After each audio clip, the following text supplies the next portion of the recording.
বিসমিল্লাহির রহমানির রহিম। আসসালামু আলাইকুম এভরিওয়ান। আজকে দুপুরে আমার হাজবেন্ডকে লাঞ্চ বক্সে কি কি দিব সেটা দেখাবো। চলেন বিসমিল্লাহ। এখানে আছে সাদা ভাত, দিয়ে দিচ্ছি সাদা ভাত একদম গরম গরম। আর হলো বাসার থেকে হলো আমি একটু লেট করে খাবারটা পাঠাই একদম লাঞ্চ টাইমে, যেন সব খাবার গরম থাকে, কারণ অফিসে তো আর খাবার গরম দেওয়া যায় না। তো সেই জন্য দিয়ে দিলাম ভাত। আর এখানে আছে বোয়াল মাছ ভুনা। তো এই দেখো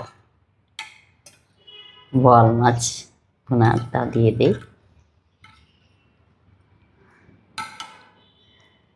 একটু টমেটো দিয়ে ঝোল ঝোল করেছি বোয়াল মাছটা।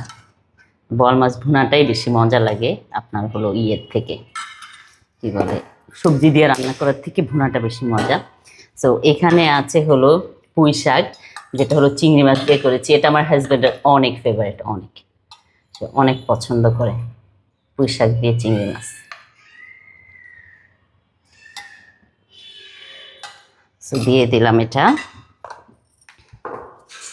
তারপর হলো দিয়ে দিব হলো এই যে ডিম দিয়ে ইয়ে দিয়ে, এটা হলো ঝিঙ্গা দিয়ে যে ভাজি করেছি, এটা দিয়ে দিলাম একটু।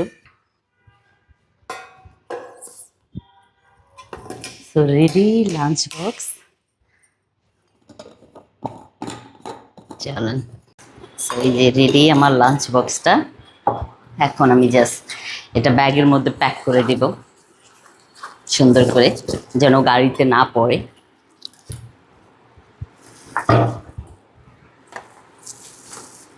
এই যে সুন্দর লাঞ্চ বক্সটা রেডি। Thank you so much for watching my video. Bye by.